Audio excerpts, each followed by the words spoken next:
Back everybody, एक बार खुश आमदीद कहते हैं आपको सबकी सोच में। और Hasnain, who is going to be the next chief justice of Pakistan? ये तो वैसे वो जो पार्लिमानी कमेटी है वो उसका फैसला करेगी, लेकिन मैं अगर थोड़ा सा आगे बढ़ूं तो आगे बढ़ के आपको बताता हूं कि तहरीक इंसाफ की सियासी कमेटी के आम इजलास में जजेस की तकर्री के लिए बनाई गई खुसूसी पार्लिमानी कमेटी से उन्होंने अलग रहने का फैसला किया। अलग रहने का फैसला किया। फिर उस पर वकला का पॉइंट ऑफ व्यू भी आप बात जो करो उसे मैं आपसे शेयर करती चलूं। तो वकला रहनुमाओं ने 26वीं आईनी तरमीम के खिलाफ मुल्क की तहरीक चलाने का भी ऐलान कर दिया है।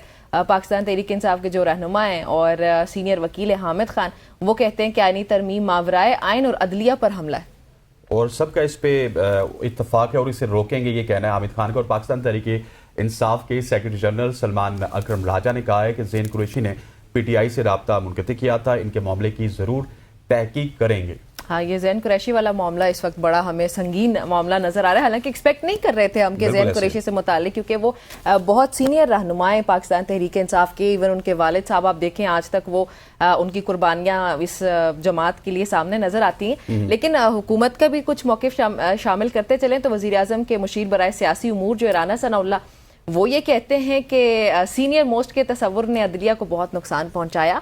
अब 3 सीनियर जजेस में से चीफ जस्टिस ऑफ पाकिस्तान बनाने का जो आइडिया है वो उसको सेकंड कर रहे हैं, उसको अप्रिशिएट कर रहे हैं। तो वो कह रहे हैं कि चीफ जस्टिस बनाने के जो आइडिया है अब ये अदलिया का है, हमारा नहीं है। तो ये जी हमारे पास मामलात हैं कुछ सियासी। बिल्कुल, इसी हवाले से हमारे साथ मौजूद हैं फवाद चौधरी साहब। चौधरी साहब, आपको खुश आमदीद कहते हैं। Thank you so much. हो जाएगा 26वीं आईनी तरमीम अब आ चुकी है, मंजूर हो चुकी है, उसके ऊपर अब इम्प्लीमेंटेशन की तरफ हम जा रहे हैं। लेकिन पाकिस्तान तहरीक इंसाफ ने वोट नहीं किया। लेकिन बहुत सारी अब खबरें इस तरह की भी आ रही हैं कि लोग ये कह रहे हैं कि पाकिस्तान तहरीक इंसाफ ने यह मुसव्वदा मिल के मौलाना फजल रहमान के साथ बनाया था। आप क्या कहेंगे इस हवाले से? मुसव्वदा जो है वो तो JUI ने बनाया था और उन्होंने फिर ये मुसव्वदा दिया था तहरीक इंसाफ को, और ज़ाहिर है तहरीक इंसाफ ने उसके ऊपर एग्री नहीं किया। जहाँ तक इस तरमीम का मामला है वो तो आपको पता ही है कि सारे ही जो इस वक्त लॉयर्स का ग्रुप्स हैं, सारे जो पाकिस्तान का दानिश्वर तबका है, मीडिया है, सभी ने इसको मुस्तरद किया है।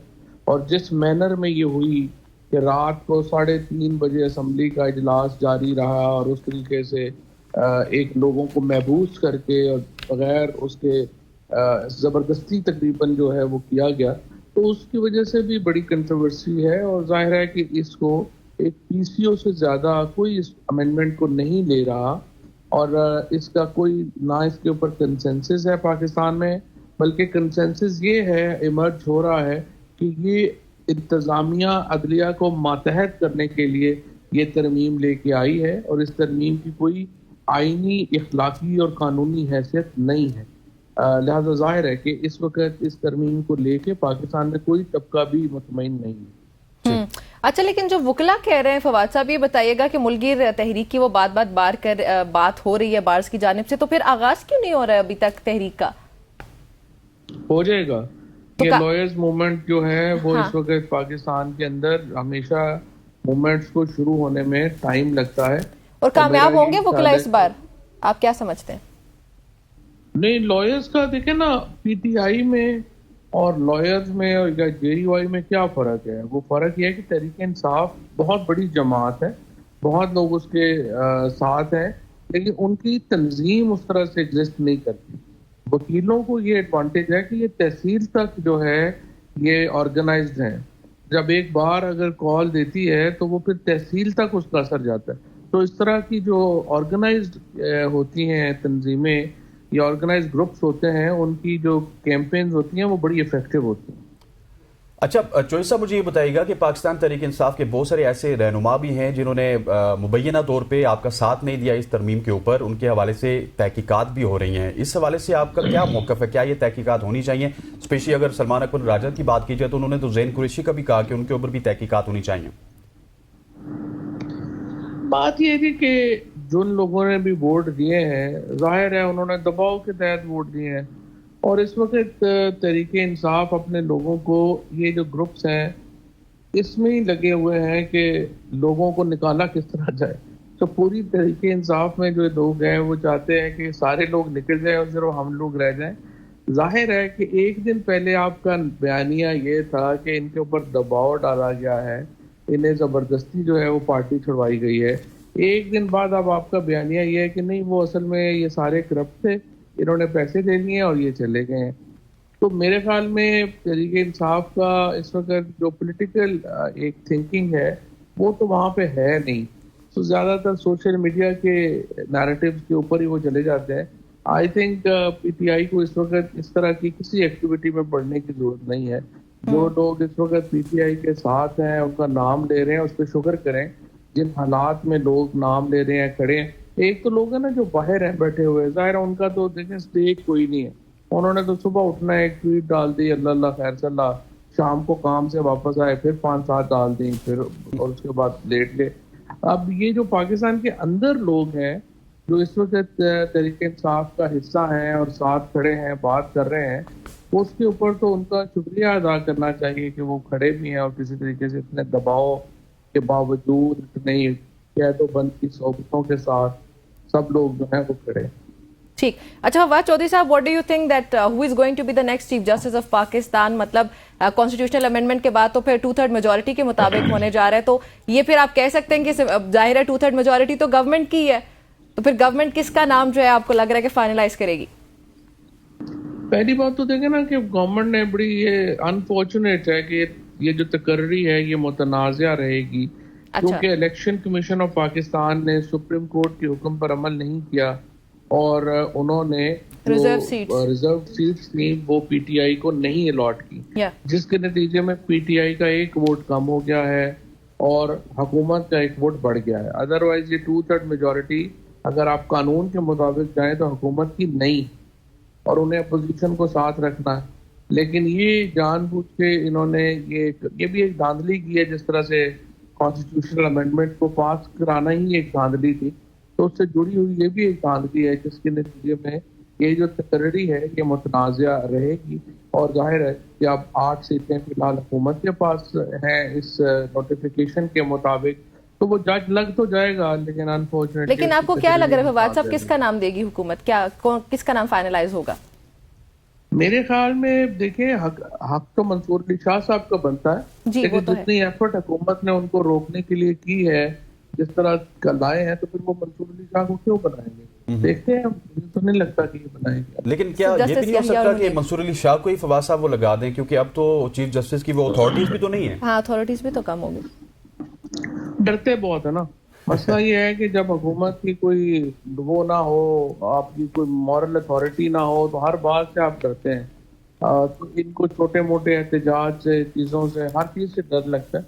आई डोंट थिंक सो ये रिस्क लेंगे आप। और ये जो आपने पिछले सवाल के जवाब में कहा था मखसूस नशिस्तों के हवाले से, वो भी अभी तक आपको पता है कि तमाम तर जो उसका फैसला है वो पेंडिंग है, तो ये आईनी अदालत में जाएगा, तो एक बार फिर गवर्नमेंट के हक में ही फिर फैसला आते हुए नजर आ गया, क्योंकि आईनी बेंचेस में तो वही लोग बैठेंगे जो गवर्नमेंट के मंजूर नजर होंगे।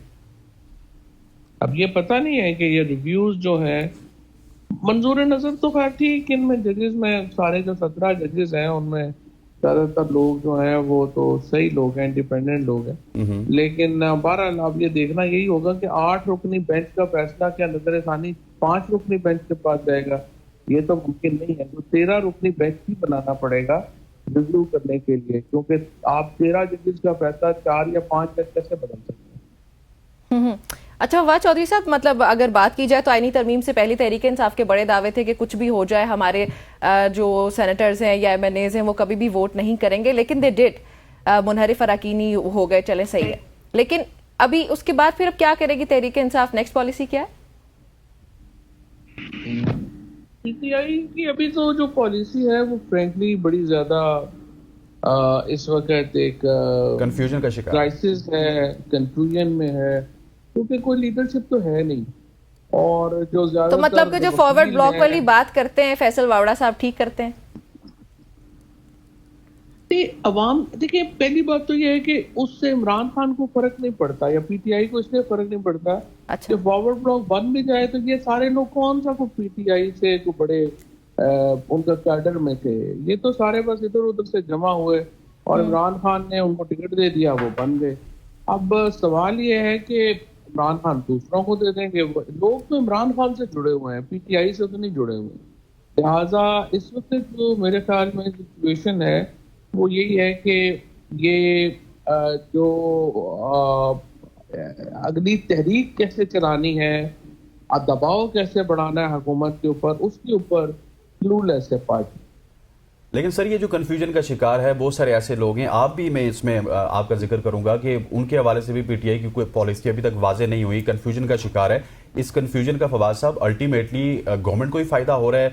हर महाज पे हम देख रहे हैं कि पीटीआई यू टर्न लेते हुए नजर आती है, या फिर वो इम्प्लीमेंटेशन करने में, किसी भी एक एहतजाज की बात कर लीजिए तो वो उस तरह करने में कामयाब नहीं होती पीटीआई। नहीं, हमारे हवाले से तो वाजे है, ये वाजे है कि कोई भी आदमी पीटीआई में ना आए ताकि हम नंबरदार बने रहे। हाँ एग्जैक्टली। जाहिर है कि ये लोग जो है वो इनकी एक ही, देखिए ना, दो ही तरीके होते हैं ना आगे जाने के। या तो आप अपनी सलाहियतों के ऊपर भरोसा करते हैं और आप समझते हैं कि आप अपनी कारकर्दगी पे ऊपर आएंगे। दूसरा तरीका ये होता है कि ये कहते हैं कि सारे मर जाएंगे तो फिर हम इम्पोर्टेंट होंगे। तो पीटीआई में ज्यादातर लोग दूसरे फॉर्मूले के ऊपर बैठे हुए हैं कि बाकी सारे मर जाए तो फिर हम बड़े तगड़े रहेंगे। तो इसलिए पीटीआई की जो हिकमत अमली है, पॉलिटिकल, वो तो तबाहकुन है। उनको तो समझ ही नहीं आ रही करना क्या है क्या नहीं करना। और सारी जो है वो इमरान खान के साथ ही फैसला साजी जुड़ी हुई है। अब जो खान साहब जेल में है तो ज़ाहिर है फैसला साजी प्रैक्टिकली खत्म हो गई। अच्छा फवाद चौधरी साहब, जो मुनहरिफ अरकान है, बेशक अख्तर मेंगल साहब की बात कर ली जाए तो वो भी ये कहते हैं कि अगर आप लोग इतने ही मजबूर थे तो इस्तीफा दे देते, तो उनके सेनेटर्स ने भी वोट कर दिया। तो आपको क्या लगता है कि असल कहानी क्या है? तहरीक इंसाफ के रहनुमा हों या फिर अगर किसी दीगर जमात के, जैसे अख्तर मेंगल साहब कह रहे हैं, तो क्या ये वाकई मजबूर थे या बिके हुए थे? आपको क्या कहानी लगती है? देखिए ना, दो बातें हो सकती हैं। ज्यादा लोग जो हैं वो ये भी हो सकता है कि अगर वो जिस तरह से जो स्टोरीज आती हैं कि वो डॉक्टर जरका के बेटे को अगर उठा लिया गया और लोगों को उठा लिया गया, उनके ऊपर तशद्दुद किया गया, ये भी तो एक न्यू नॉर्मल हो गया ना पाकिस्तान में। अच्छा। तो वो लोगों का तो मुकाबला करना मुश्किल है। तो जाहिर है वो मिलिटेंट्स तो है नहीं कि वो बंदूकें उठा लें और वापस चले जाएं। दूसरी साइड के ऊपर लालच भी हो सकते हैं, ये बात भी आपकी, इसमें भी वजन है, उसमें भी लोग आएंगे। तो मिक्स एंड मैच होगा। बहुत लोग होंगे जो लालच की वजह से गए हैं, बहुत सारे लोग होंगे जो की वजह से। गंडापुर साहब तो कह रहे हैं सर कि गद्दार तो गद्दार होता है। बस गद्दार तो फिर है, लेकिन मेरा तो इस वक्त मानना यह है कि ये पीटीआई का फिलहाल इशू नहीं है। जो लोग आपकी पार्लिमानी पार्टी में भी, लेट्स से अगर आप ये सेनेटर जरका को इस्तीफा दिलवा देंगे तो उसकी जगह पीएमएलएन का अपना बंदा आ जाएगा, क्या फायदा होगा? क्योंकि प्रोविंशियल असेंबली में अक्सरियत आपकी नहीं है। तो उसके बाद लोग जिनको आप इस्तीफे दिलवाएंगे उनकी जगह आप रूलिंग पार्टी को ही मजबूत कर रहे हैं ना। तो बस इसके ऊपर बैठे रहे, आप जब जरूरत होगी दोबारा देख लेंगे, क्या फर्क पड़ता है। अच्छा फवाद साहब, ये जो इस वक्त तरमीम हुई है 26वीं, इस पे हुकूमत आज तो बड़ी सेटिस्फाइड नजर आती है, पर आपको क्या लगता है कल को जब ये ऑपोजिशन में होंगे तो तब भी ये बेयर कर पाएंगे what they did to the constitution, जब ये इनके खुद पे आएगा? तो नहीं, ये तो देखें, अभी नवाज शरीफ साहब ने एंटी टेररिज्म कोर्ट्स बनवाई थी। सबसे पहले उनको कन्विक्शन एंटी टेररिज्म कोर्ट से उन्हीं को हुई। उसके बाद उन्होंने नैब जो है वो बनाया, सबसे पहले नवाज शरीफ साहब ने जब बनाया था, फिर बाद में इसको मुशर्रफ साहब ने, उस वक्त नेशनल अकाउंटेबिलिटी इन्होंने बनाया था इदारा, उसको बाद में नैब बना दिया मुशर्रफ साहब ने, और उसकी भी सबसे ज्यादा कन्विक्शन पहली जो है वो उनके ऊपर हुई। ये नून लीग का पुराना वतीरा है कि जब ये हुकूमत में आते हैं ये इस तरह की जो है वो फाशिस्ट तरमीम करते हैं और उसके बाद खुद उसका निशाना बनते हैं। तो ये बड़ी अनफॉर्चुनेट है ये जो इन्होंने क्रिएट किए हैं। इस नतीजे में पाकिस्तान का जुडिशल सिस्टम, जैसे कल आईसीजे ने कहा है और यूनाइटेड नेशंस इसके ऊपर रेफेटर ने बात कही है, वो तो अब पाकिस्तानी कोर्ट्स को तो कैंगरू कोर्ट डिक्लेयर कर देंगी दुनिया। जो साहब वो क्या आपके जमाने में हमें ये खबरें मिलती थी कि आप जो है वो 2 टर्म्स के लिए आए, तो शायद उनको भी शायद इसी तरह की तसल्ली करवाई गई हो कि आप ही अगले 10 साल हैं, तो इस वजह से उन्होंने तरमीम की हो। वो जो भी आता है उसको लगता तो यही है कि मैंने कौन सा जाना है। तो अभी आप बड़े सालों से देख रहे हैं। तो आपको क्या लगता है ये अगले 2 टर्म्स के लिए हैं? ये देखिए, जो होता है ना, जो कहते हैं ना, man proposes and God disposes. ये इक़्तिदार जो है ये मुट्ठी में रेत की तरह होता है, ये कब निकलना शुरू हो जाए पता नहीं चलता। और ये जो हुकूमत है इसको भी ये गलतफहमी है कि क्योंकि एस्टैब्लिशमेंट हमारे साथ है तो कोई मसला नहीं है, हम ही नहीं रहना। आप ये इस तरह से ये मामला कितनी देर चलाएंगे? असल प्रॉब्लम तो ये है कि जो पाकिस्तान का हशर नशर हो गया है इस सारे 2 सालों में, आप देखें कि इस वक्त हम इंटरनेशनली कितने इररिलेवेंट हैं।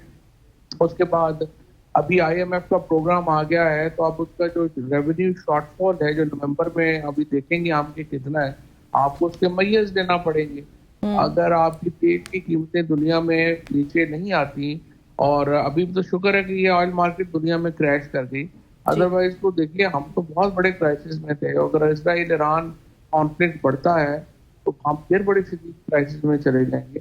अच्छा, तो ये तो एक बिल्कुल पाकिस्तान की जो सियासी, समाजी और मुआशी तबाही है वो 2 साल में हो गई है। ठीक। अच्छा वाद साहब, जो तहरीक इंसाफ कह रही है कि इमरान खान जो है वो he was not well aware of what ever is happening, क्योंकि उनको न्यूज़पेपर्स नहीं मिल रहे, टीवी नहीं है उनके पास, तो उनको पता ही नहीं है, ऐसा ही है?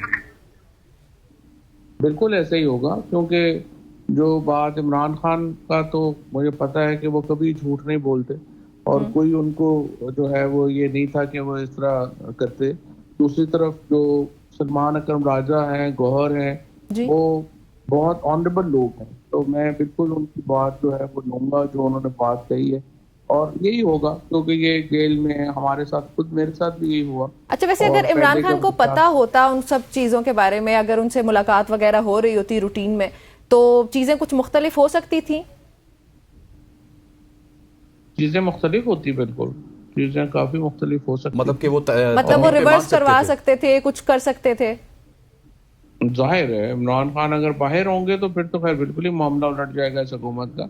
हाँ। लेकिन वहां से भी वो डिसीजन मेकिंग अगर इमरान खान करेंगे तो फिर एक फाइनल डिसीजन करने वाला बंदा तो होगा ना। ठीक हो गया, इसकी चौधरी बात साहब। से देखिए। ठीक हो गया, ठीक हो थैंक यू गया। सो बहुत मच। शुक्रिया फवाद साहब। फवाद चौधरी साहब हमारे साथ मौजूद थे, जो कि 26वीं के ऊपर बात कर रहे थे। खवातीन नौज़ात, यहाँ पर वक्त हुआ चाहता है एक शॉर्ट सी कमर्शियल ब्रेक का। Stay with us.